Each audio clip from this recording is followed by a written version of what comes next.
आप सबों को मेरा जय मसीह की मसीह में। और मैं बड़ी खुश हूँ कि एक बार फिर से आपके सामने मैं अपने संदेश के साथ हाजिर हो सकती हूँ। And I want to welcome you to my channel on this YouTube Rebecca's witness. And I am sure you must be waiting for my next message. और मुझे बड़ी खुशी कि मैं आपके सामने उपस्थित हो सकती हूँ। आइए प्रार्थना में जाएंगे। ये हमारे स्वर्गीय पिता परमेश्वर, हम तेरे पास आते हैं ये संदेश के साथ जो कि तू चाहता है कि मैं लोगों तक पहुंचाऊं, और मुझे पवित्र आत्मा से भर दे ताकि लोग मुझे देख के इस संदेश में तुझे देखने वाले बने। ये तो कितना महान परमेश्वर है। और हम इस संदेश को चाहते हैं कि लोग इसको सुने और दूसरे लोगों तक पहुंचाने वाले बने। ये हमारी प्रार्थना है। सुनने वालों को आशीषित कर और मुझे भी आशीषित कर और पवित्र आत्मा के द्वारा मुझे भर दे। ये मेरी प्रार्थना है। सुनो ग्रहण कर। आमीन। आज का जो हमारा संदेश है वो बड़ा अच्छा संदेश है। नाबोत जो एक शख्स है, पहला राजा उसके 21वें अध्याय से हमने उसे लिया है। और यहाँ पे हम देखेंगे कि किस तरीके से ये नाबोत जो आदमी जो था, किस तरीके से जो है इसे मारा गया। यहाँ पे हम देख रहे हैं कि नाबोत एक ऐसा इंसान था जिसका बगीचा जो था वो राजा आहाब के महल से काफी पास था। और राजा महल जब अपने महल से राजा आहाब जब अपने महल से देखता था तो ये दाग की जो बारी थी जो इसने नाबोत ने लगा रखी थी, उस पे इसकी नजर पड़ी हुई थी। और हम देखते हैं कि किस तरीके से उसका मन जो है उस दाग की बारी में आ जाता है, जिससे कि उसने यानी कि उसकी पत्नी जेजेबेल ने उसको मरवा दिया।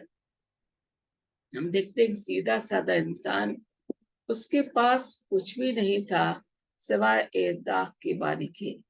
और वो उसकी बहुत ज्यादा देखभाल करता था, उससे उसे बहुत लगाव था, क्योंकि वो उसके पुरखाओं का दिया हुआ जमीन थी जिसपे कि उसने वो दाग की बारी लगा रखी थी। यहाँ पे अगर हम देखें तो मैंने इसको टाइटल दिया है sinful desires leads to a chain of sin. एक ऐसी पाप से रहित हमारी इच्छाएं जो एक के बाद एक पाप में पड़ती चली जाती है। जब हमारे मन में इच्छाएं आती हैं तो हम दूसरों के बारे में नहीं सोचते हैं। King Ahab had sinful desires to get the vineyard of Naboth. He thought he could have it very easily, but then it was not possible for him. So we are going to see how these sinful desire of a king, King Ahab, whose wife was Jezebel, a very wicked woman who used to kill prophets of God, was to punish them, was to persecute them. And this is she how she gets into this picture and gets the vineyard for her husband Ahab. Ahab के लिए उसने ये बोला, इस तरीके से उसने एक पाप के जरिए उसने उस दाग की बारी को अपने पति के लिए ले लिया।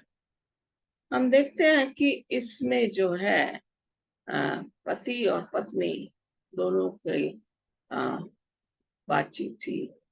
दोनों उसको चाह रहे थे। पत्नी चाह रही थी अपने पति के लिए, और पति की इच्छा थी कि वो जगह भी इसके पास आ जाए। इतना बड़ा महल, इतना बड़ा वो राजा इजराइल का, लेकिन उसका लालच कहाँ पे आ गया?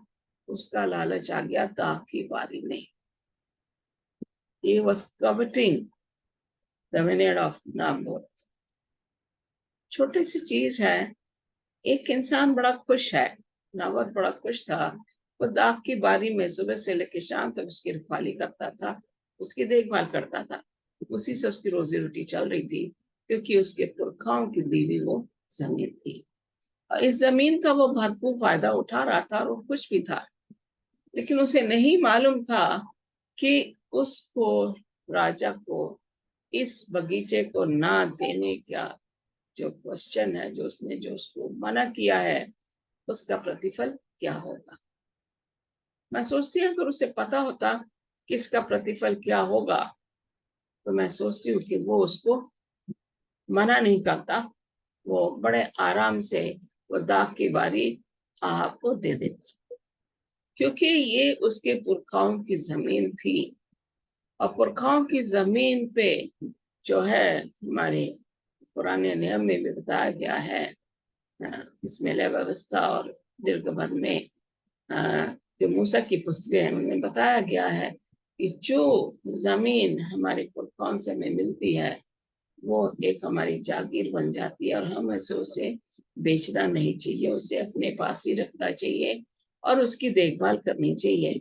और यही सोच के है नाबोत ने उस जमीन को अपने पास रखा हुआ था, बड़े संभाल के रखा था, बड़े प्यार से रखा हुआ था।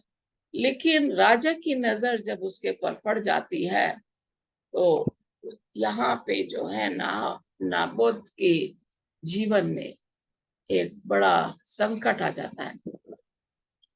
पहला राजा 21वें अध्याय की पहली आयत में लिखा है, नाबोत नाम एक इजरायली की एक दाख की बारी शमरन के राजा अहाब के राज मंदिर के पास इजराइल में थी। शमरन का राजा अहाब जो इजराइल में है, इजराइल का राजा, और उसने देखा कि जब वो अपने महल से देखता था उसकी नजर उसी पे पड़ती थी।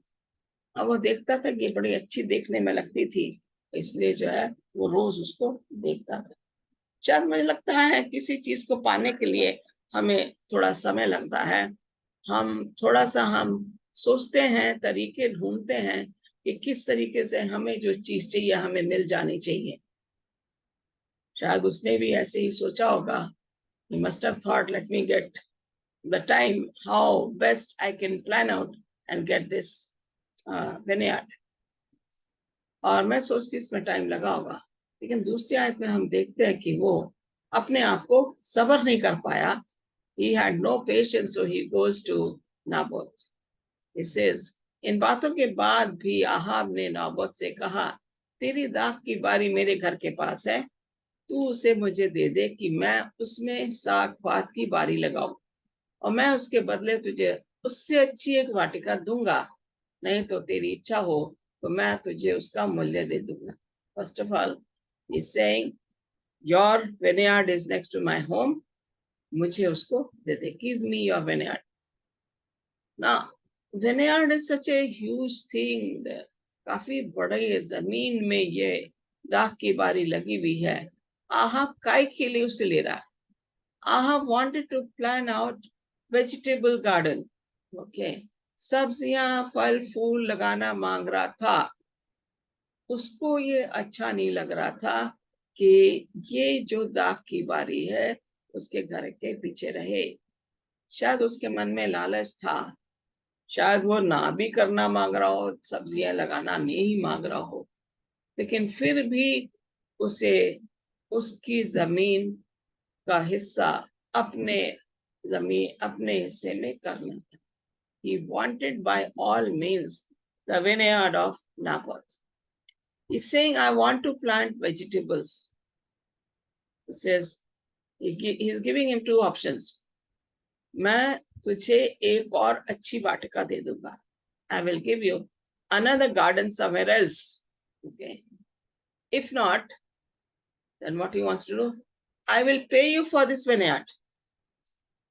नाबोत को उसने दो ऑप्शन दिए कि तू मुझे इसको दे दे, और इसके जगह इतनी बड़ी जगह दे में मैं तुझे कहीं और एक और वाटिका दे दूंगा मेरे महल से दूर।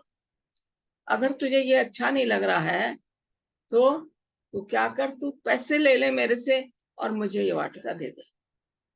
He has given him two options. He says, I'll give you the vineyard in another place away from my my palace or I will pay you for the vineyard. अब हम देख रहे हैं कि दोनों ही ऑप्शंस जो उसने नाबोत को दिए हैं, नाबोत को दोनों ऑप्शंस जो हैं पसंद नहीं आ रहे हैं। हम देखते हैं कि वो राजा की बात से सहमत नहीं है। राजा की बात से सहमत ना होने का मतलब है अपने जिंदगी में संकट लाना, bring temptation to your own life, bring problems to your own life when you say no to the king. He did not realize this, how serious the situation is going to be. Had he known about this, he wouldn't have said no. He would have given the vineyard to the king. But he did not realize that this is going to be taken away from him. At the same time, his life is going to be taken away from him. And therefore, without realizing anything, without looking into those two options, he says no. वो दोनों options जो है Naboth को पसंद नहीं आए। ना तो उसे जमीन कहीं और चाहिए थी, ना उसे राजा से पैसा चाहिए था। उसकी बारी जो यहाँ थी वो यहीं पे रहना मांग रहा था। नाबोत ने आहाब से कहा, यहोवा ना करे कि मैं अपने पुरखाओं का निज भाग तुझे दे दूं। And he is trying to explain to the king, this is the property of my forefathers. How can I give you this property? मैं अपने forefathers पुरखाओं की जमीन मैं तुझे नहीं दे सकता। चाहे तू मुझे पैसा दे, चाहे तू मुझे कहीं और दे, मगर ये जमीन मेरी है, इस पे मेरा हक है, मैं तुझे इसको नहीं दे सकता। And I think Naboth was very adamant in saying no to the king without going with the options the king had given him. So he straight away says, for the simple reason, the property belonged to his forefathers, and therefore that was why he wanted to stay here. So we see what happens to this. Now Ahab comes back quietly, and maybe he's lying on the bed, okay, or maybe he's sitting on a chair in his bedroom. Maybe he's in the front room somewhere, and maybe he's thinking what his wife is going to do. He does not want to eat food. He does not want to do anything till he gets the vineyard. वो इतना परेशान हो गया Naboth के जवाब से कि उसने खाना भी नहीं खाया और उदास सा अपने महल में वापस आ जाता है। देखिए क्या कहता है ये। उसने कहा, कारण ये है कि मैंने इजरायली नाबोत से कहा, रुपया लेकर मुझे अपनी दाख की बारी दे, नहीं तो तू ना चाहे तो मैं उसकी संगति दूसरी दाख की बारी दूंगा। उसने कहा, मैं अपनी दाख की बारी तुझे ना दूंगा। हम थोड़ा सा पीछे जाएंगे इसमें, और ये 5वीं आयत में हम जाएंगे, 4थी आवाज में। इजरायली नाबोत के वचन के कारण मैं तुझे अपने पुरखाओं का निज भाग ना दूंगा। आहाब उदास और प्रसन्न होकर अपने घर गया और बिछौने पे लेट गया। वो उदास होके बिस्तर पे लेट जाते ही, lay down on the bed, he was very sad because he did not expect a no from Naboth. And he turned to other side when the food came to him. उसने खाना भी नहीं खाया, और मैं सोचती शायद उसने पानी भी नहीं पिया होगा, उसने जूस भी नहीं लिया होगा। और फिर 5वीं आयत में हम देखते हैं उसकी पत्नी को पता लगता है कि राजा ने खाना नहीं खाया। Jezebel was concerned about her husband, and she says, आप क्यों लेटे हुए हो, आपकी क्या प्रॉब्लम है? वो बताता कि मैं नाबोत के पास गया था, उसने मुझे मना कर दिया कि मैं इस दाख की बारी को नहीं दूंगा। अब वो सोचती है कि ये 7वीं आयत में यहाँ पे लिखा हुआ है, उसकी पत्नी इजेबेल ने उससे कहा, क्या तू इसराइल पर राज करता है कि नहीं? मतलब तू इसराइल का राजा है कि नहीं? उठकर भोजन कर। उसने कहा, सबसे पहला तो यह है तू भोजन कर, और तेरा मन आनंदित हो, तू खुश हो, और इजरायली नाबोत की दाख की बारी मैं तुझे दिलवा दूंगी। First thing she tells him, eat food. Second, she tells him to be happy. Third, she tells him, I will get you the vineyard of Naboth. She's promising him three things. Being a wife, she was concerned about her husband. Being a wife, she didn't want her husband to be sad. And being a wife, she wanted to see that, to show that Ahab is the king. वो ये दिखाना चाह रही थी कि तू राजा है, तू राजा ही रहे. इस इजराइल में जो भी कुछ है सब तेरा है, तू ही उसका राजा है. तू चिंता क्यों करता है? उठ, पहले भोजन कर. और अपने हस्बैंड को जो है वो भोजन कराती है, उसको खुश करती है कि बोल के कि तेरे को दाख की बारी मिल जाएगी. वो प्रॉमिस करती है उसे. और हम जानते हैं कि जेजबेल का नेचर बड़ा अजीब था. वो जिस चीज को उसका हस्बैंड को चाहिए थी, उसके लिए एक बार बोलना है, और उसने हर तरीका अपना के वो चीज अपने आदमी के सामने, राजा के सामने रख देती थी. यहाँ पे जो है उसने प्रॉमिस किया, तू ऐसा कर, और तू पहले खाना खा ले, और तू इजराइल का राजा है. Think that you are the king of Israel. Why are you worried? Everything in Israel belongs to you. I will see that you get the vineyard. When she promises him, and now she has an evil mind coming up. उसका जो बुराई का जो मन है, शैतानी plan है, योजना है, वो उसके मन में फौरन आ जाती है. हम देखते हैं कि यहाँ पे ये कहती है, हस्बैंड को नहीं बताती जब वो करती है. क्या करती है? एक चिट्ठी लिखवाती है और उसमें लिखती है. तब उसने अहाब के नाम से चिट्ठी लिखकर उस पर अंगूठी की छाप लगा दी. राजा अहाब के अंगूठी की छाप जब लग गई तो इसका मतलब ये है, वो चिट्ठी जो राजा के नाम से जा रही है, उसके जो नौकर लोग हैं या गार्ड्स हैं, जो भी है, उनको उस आज्ञा का पालन करना है. ओके, पूर्णिया यहाँ लिखा हुआ है, और अंगूठी की छाप लगा दी, रईसों के पास भेज दी जो उसी नगर में नाबोत के पड़ोस में रहते थे. जो अमीर लोग नाबोत के घर के पास रहते थे, उनके पास वो चिट्ठी गई. और ये जेजबेल का जो है वो खुराफाती दिमाग था, जो कि अब राजा के लिए काम कर रहा था. उस चिट्ठी में उसने लिखा, उपवास का प्रचार करो. कहा, लेट एवरीवन फास्ट.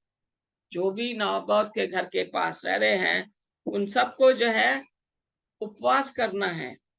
फिर कहती है, लोगों को के सामने ऊंचे स्थान पे नाबोत को बिठाना.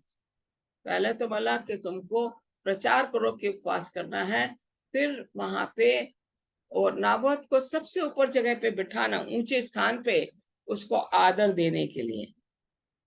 तब दो नीच जन, जिनके खुराफाती दिमाग थे, जिनके शैतानी दिमाग थे, उनको नाबोत के पास बिठाना. कहती है, तब दो नीच जनों को उसके सामने बिठाना जो उसके लिए झूठी साक्षी दें, और उससे कहे कि तूने परमेश्वर और राजा दोनों की निंदा की है. What an evil mind this lady had. She could have easily taken without killing Naboth, but no, she wanted to show that after killing Naboth, the property belongs to the king. So she says, two evil men should be sitting very close to Naboth. Put him on the high pedestal, give him all the honor. Then two evil men should be there. They should say, you have insulted or blasphemed the name of God and the name of the king. अगर हमने परमेश्वर के खिलाफ या राजा के खिलाफ कुछ बोलते हैं, तो उसकी सजा होती है मौत. पत्थरों से मार के उस इंसान को पत्थरों के अंदर ही दबा देते हैं. तो ये चीज जो उसने प्लान आउट की, उसने कहा, now selfish seat Naboth with the people that have high honor, also have two scoundrels that will make this statement against Naboth. This man has blasphemed against God and King Ahab. After these men speak, take Naboth out and stone him to death. जब ये दोनों जो शैतानी लोग हैं Naboth के खिलाफ बोले और गवाही दें कि इसने परमेश्वर और राजा के खिलाफ झूठा बदनाम किया है या उसके अगेंस्ट बोला है, तो नाबात को लेके और उसको जो है वहां से बाहर ले जाना और उसको पत्थरों से मार के खत्म कर देना। ये इविल प्लान जो था वो जेजेबल का था, आहाब का नहीं था। आहाब ने तो सिर्फ अपनी परेशानी बताई थी, जेजेबल ने उसको जो है गलत तरीके से उसको वो दिलाने की कोशिश करी और वो उसमें सफल भी हो गई। What an evil plan Jezebel had made for Naboth to kill him and then to take away his vineyard. She knew that as long as she knew that as long as Naboth is alive, she will not be able to get it. So it's better that we kill him and get the vineyard for her husband. कितना नीचा plan था उसका, और उस नीचे plan के बाद हम देखते हैं कि यहाँ पे उसने आहाब के नाम से चिट्ठी लिख के उसकी अंगूठी की छाप और पुरनियों और रईसों के पास भेज दी जो उसी नगर में नाबोत पड़ोस में रहते थे। उस चिट्ठी में उसने यह लिखा कि उपवास का प्रचार करो और नाबोत को लोगों के सामने ऊंचे स्थान पर बिठाना। तब दो नीच जनों को उसके सामने बिठाना जो साक्षी देकर उससे कहे कि तूने परमेश्वर और राजा की निंदा की है। तब तुम लोग उसे बाहर ले जाके उसको पत्थरवाह करना कि वह मर जाए। ओके, इजबेल की चिट्ठी में के अनुसार नगर में रहने वाले पुरनियों और रईसों ने उपवास का प्रचार किया और नाबोत को लोगों के सामने ऊंचे स्थान पे बिठाया। ओके, जैसे जेजेबल ने कहा, how Jezebel had done, they had done the same thing. They put him on the high pedestal, giving him the honor, and then the two evil men sat next to close to him so that they could tell him that Naboth has been blaspheming the name of the Lord and also the king. So this was the plan out which Jezebel had planned out, and she was successful. तब दो नीच जन आके उसके सम्मुख बैठ गए और उन नीच जनों ने लोगों के सामने नाबोत के विपक्ष ये साक्षी दी कि नाबोत ने परमेश्वर और राजा दोनों की निंदा की। इस पर उन्होंने उसे नगर से बाहर ले जाके उसको पत्थरवाह किया और वह मर गया। उसको जब तक पत्थर मारते रहे जब तक कि वो मरा नहीं। हम देखते हैं कि ये जो कानून है, परमेश्वर की निंदा करना और राजा की निंदा करना, ये बड़ा भयंकर आरोप था जो कि नाबोत के ऊपर लगाया गया।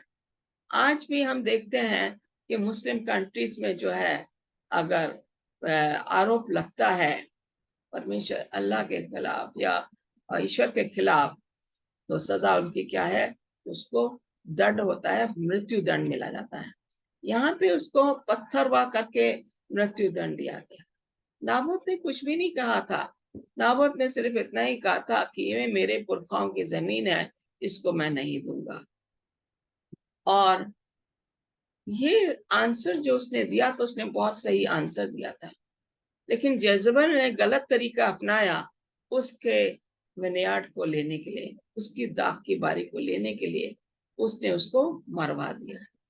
अब हम देखते हैं कि यहाँ पे जब ऐसा हुआ, जेजबल को कोई फर्क नहीं पड़ा, बल्कि उसे खुशी हुई कि उन्होंने जो है उसको नाबात को पत्थर मार मार के उसको मार दिया। और फिर रानी के जेजबल के पास मैसेज आता है, तब उन्होंने जेजबल के पास ये कहला भेजा कि नाबोत पत्थरवाह करके मार डाला गया है, जो तूने कहा था हमने वैसे ही कर दिया। और ये सुनते ही नाबोत पत्थरवाह करके मार डाला गया। इजेबेल ने आहाब से कहा, उठकर इजरायली नाबोत की दाख की बारी को, जिसे तूने रुपया लेकर देने से भी इनकार किया था, अपने अधिकार में ले, क्योंकि नाबोत जीवित नहीं, वह मर गया। उसने कहा, नाबोत तो मर गया, अब तू जा और उस दाख की बारी को अपने कब्जे में ले ले। और ये चीज जो मैं सोचती आहाब ने नहीं सोची होगी कि उसकी पत्नी इतने आगे तक जाएगी। उसने जब अपनी अंगूठी दी होगी, उसने ये नहीं सोचा होगा कि ये मेरी वाइफ क्या करने वाली है। He must have not thought what Jezebel is going to do. उसके दिमाग में ये प्लान आया ही नहीं होगा कि जेजेबल जो है उसके खिलाफ चिट्ठी लिखेगी और उसके लिए जो षड्यंत्र रचाएगी उससे नाबोत की मृत्यु हो जाएगी। अगर उसको ये पता होता तो मैं सोचती शायद वो नहीं चाहता कि नाबोत को मारा जाए, लेकिन ऐसा नहीं हुआ क्योंकि जेजेबल जो चाहती थी वो ही हुआ। यहाँ पे हम देखते हैं कि किस तरीके से ये कह रहा है। अब हम देखते हैं 19वीं आयत में हम जाएंगे और यहाँ पे देखते हैं कि आगे क्या होता है। यहाँ पे लिखा हुआ है, मैं पहले हिंदी में 19वीं आयत पढ़ती हूँ, फिर आगे हम जाएंगे। यहाँ पे इस तरीके से लिखा हुआ है, और उसने ये कहना कि यहोवा यूं कहता है, क्या तूने घात किया और अधिकारी भी बन बैठा। हम 17वीं आयत में अगर हम देखें तो यहाँ पे यहोवा का वचन किसके पास आता है? एलिया तिशबी के पास। और एलिया के पास परमेश्वर का वचन आता है तो यह कहता है कि शोमरन में रहने वाले इस्राएल के राजा आहाब से मिलने को जाए। वक्ता आहाब से मिलने को जा तू, और वह तो नाबोत की दाग की बारी में परमेश्वर से यह बताता है कि नाबोत की दाग की बारी में तुम्हें आहाब मिलेगा। वो दाग की बारी में घूम रहा है, तो वहीं जा। परमेश्वर ने उसे वहां नहीं भेजा जहाँ जेजबल थी, परमेश्वर ने उसे वहां भेजा जहां राजा अकेला था दाग की बारी में। यहाँ कह रहा है कि तू वहां जा और बताया कि वो कहाँ पे है। उसे अपने अधिकार में लेने को वह वहां गया है, और उससे ये कह रहा है कि यहोवा यो कहता है, क्या तूने घात किया, अधिकारी बन बैठा वहां। तू जिस आदमी का घात करके तू उसके बगीचे को लेके बैठ गया, अधिकारी बन गया। और फिर कहता है फिर तू उससे ये भी कहना कि यहोवा यूं कहता है, जिस स्थान पे कुत्तों ने नाबोत का लहू चाटा, उसी स्थान पे कुत्ते तेरा लहू भी चाटेंगे। और ये कहता बड़ा।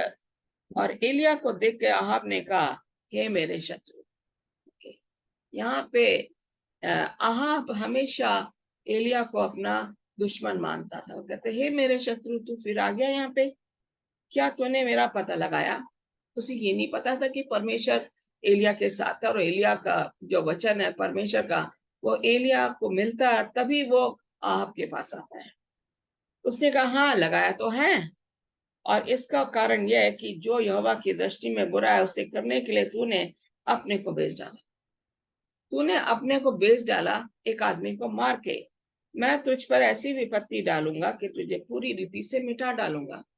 परमेश्वर का वचन है कि परमेश्वर तुझे पूरी रीति से मिटा डालेगा, और आहाब के घर के एक एक लड़के को, क्या बंधुए क्या स्वाधीन, इसराइल में हर एक को रहने वाले को भी नष्ट कर दूंगा।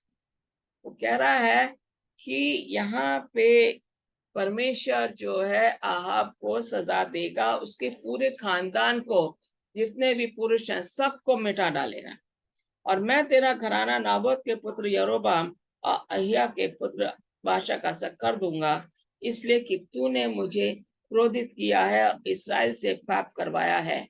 और इस्राएल के विषय में ये कहना, इस्राएल के किले के पास कुत्ते इस्राएल को खाएंगे।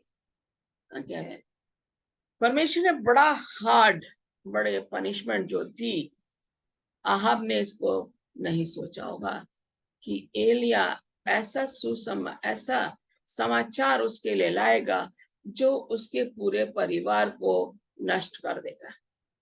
यहाँ पे 23वीं आयत पे लिखा हुआ है, इस्राएल के विषय में यहोवा यूं कहता है, इस्राएल के किले के पास कुत्ते इस्राएल को खा लेंगे। ओके, किले के बाहर इजबेल जो है वहां पे वो मरेगी और कुत्ते उसके लहू को चाटेंगे।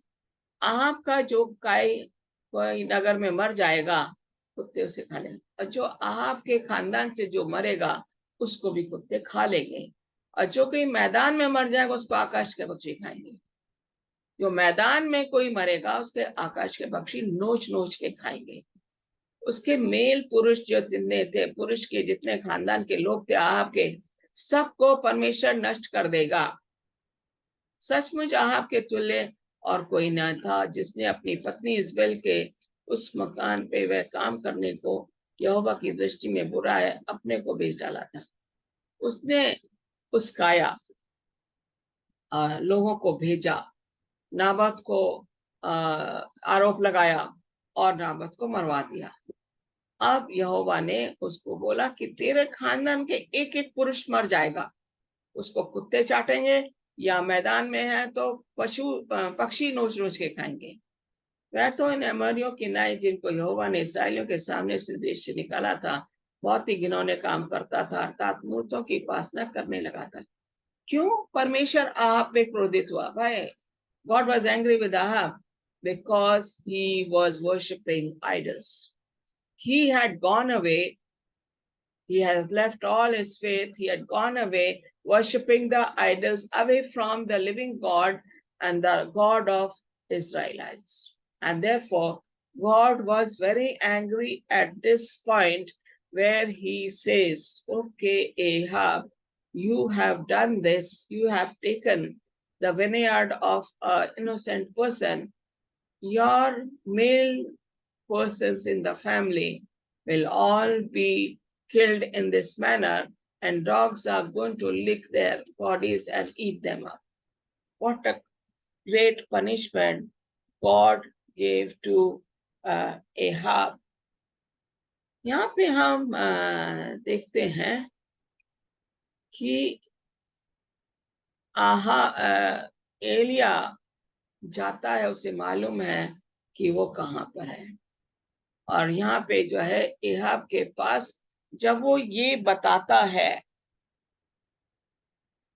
यहाँ पे हम देखते हैं कि आहाब को जब ये मैसेज मिलता है, वो कपड़े फाड़ लेता अपने। 27-28वीं आयत में लिखा है, एलिया के ये वचन सुनकर आहाब ने अपने वस्त्र फाड़ डाले और अपनी देह पे टाट लपेट कर उपवास करने और टाट ही ओढ़े पड़ा रहने लगा और दबे पांव चलने लगा। He didn't want to see anyone.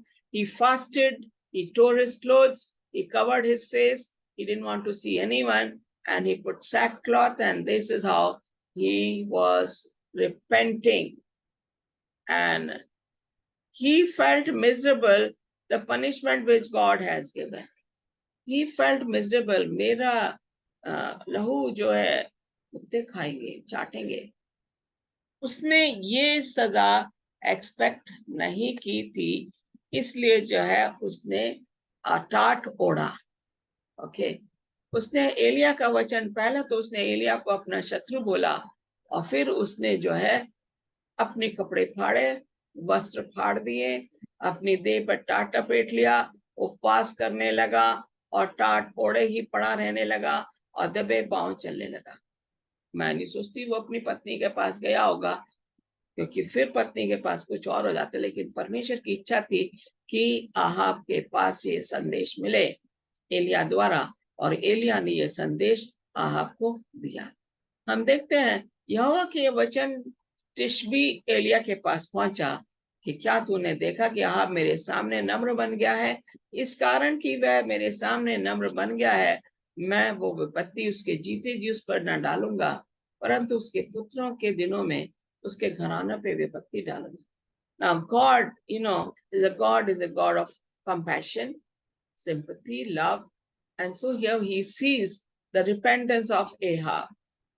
Ahab की उसने पछतावा देखा, पश्चाताप देखा, और वो फिर से एलिया को बोलता है, देख इसने पछतावा किया है और ये नम्र बन गया है, और इस कारण मैं ये विपत्ति इसके जीते जी नहीं डालूंगा।